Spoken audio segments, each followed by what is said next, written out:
किसी ने बड़े कमाल की बात कही है कि पानी में गिरने से इंसान की मृत्यु नहीं होती। इंसान की मृत्यु तब होती है जब उसे तैरना नहीं आता। परिस्थितियां कभी भी समस्या नहीं बनती। समस्या तब बनती हैं जब उनसे निपटना नहीं आता। नमस्ते दोस्तों, मेरा नाम है आरजे कार्तिक और आपके लिए एक छोटी सी कहानी।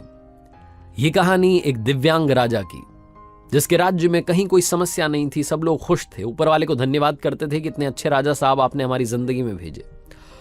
वो राजा दिव्यांग था, उसकी एक आंख नहीं थी, एक पैर नहीं था, लेकिन राजा को इस बात का कोई मलाल नहीं था।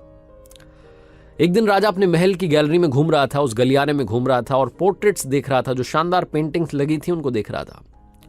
वो जो शानदार पेंटिंग्स थी वो उसके पूर्वजों की थी, उसके पिताजी की, उनके पिताजी की, उनके पिताजी की।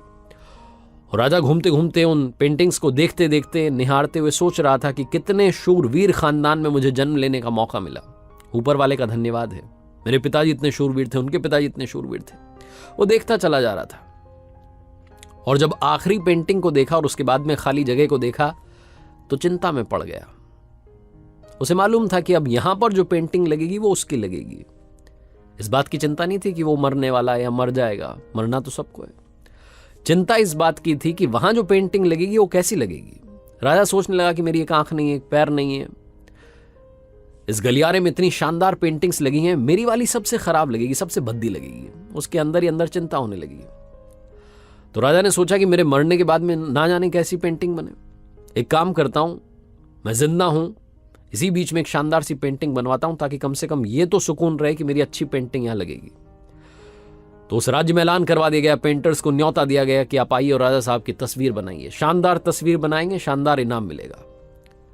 पेंटर्स आए, उन्हें मालूम था कि शानदार बनेगी तो शानदार इनाम मिलेगा, लेकिन शानदार बनेगी कैसे? राजा की एक आंख नहीं है, एक पैर नहीं है, ऐसे राजा की क्या तस्वीर बनेगी? और पेंटर सोच रहे थे कि इनाम की बात छोड़िए, अगर खराब बन गई, राजा गुस्सा हो गया तो सजा मिलेगी। इसलिए बड़े बड़े चित्रकार भी आगे नहीं आए, हानि भरी। तभी एक लड़का था, उसने बोला कि राजा साहब, मैं आपकी पेंटिंग बनाना चाहता हूं, मुझे 24 घंटे का वक्त दीजिए। बड़े बड़े पेंटर आश्चर्य में पड़ गए कि लड़का क्या चाहता है, मतलब फांसी पर लटकना चाहता है, राजा को गुस्सा दिलाना चाहता है, क्या पेंटिंग बनाएगा? राजा को भरोसा था, उसने बोला कि ठीक है, आप बना करके लाइए। अगले दिन वो लड़का पेंटिंग बना करके लाने वाला था। दरबार भर चुका था, दूर दूर से लोग आए हुए थे देखने के लिए कि लड़का क्या पेंटिंग बना करके लाएगा।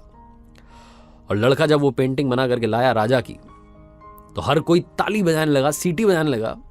राजा ने जब वो पेंटिंग देखी तो खुश हो गया। राजा ने सोचा कि वाह, मतलब इससे अच्छी पेंटिंग तो उस गलियारे में नहीं है, ये अब तक की सर्वश्रेष्ठ है। राजा ने उस लड़के को बड़ा इनाम दिया। आप सोच रहे होंगे लड़के ने उस राजा की जिसकी एक आंख नहीं थी, एक पैर नहीं था, उसकी क्या पेंटिंग बनाई होगी? उस लड़के ने राजा को एक घोड़े पर सवार दिखाया।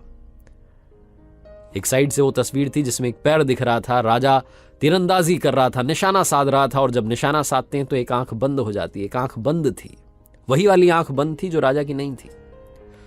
तो इस तरीके से लड़के ने एक आंख बंद कर दी, एक ही पैर दिखाया, राजा को घुड़सवार दिखाया, निशानेबाज दिखाया, और इतनी कमाल की पेंटिंग बनी कि वो अब तक की सर्वश्रेष्ठ थी।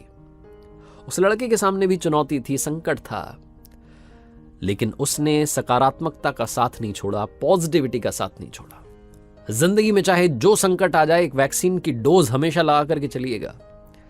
इसे पॉजिटिविटी की वैक्सीन कहते हैं और इसकी डोज रोजाना लगानी जरूरी है।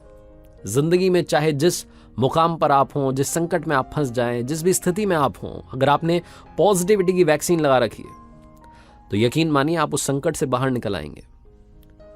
बस आपसे इतना सा कहना चाहता हूं कि जिंदगी में उम्मीद का साथ मत छोड़िएगा, क्योंकि जिसने उम्मीद का साथ छोड़ दिया, जिंदगी उसका साथ छोड़ देती है। हर पल सकारात्मक रहिए, खुश रहिए, प्रसन्न रहिए, ऊपर वाले के आशीर्वाद के साथ, अपनों के प्यार के साथ और अपनी अच्छी और सच्ची मेहनत के साथ कर दिखाओ कुछ ऐसा कि दुनिया करना चाहे आपके जैसा। याद रखिए, हर सोमवार सुबह 9:30 बजे मेरे साथ देखिए मेरे सोशल मीडिया हैंडल्स पर एक नई कहानी।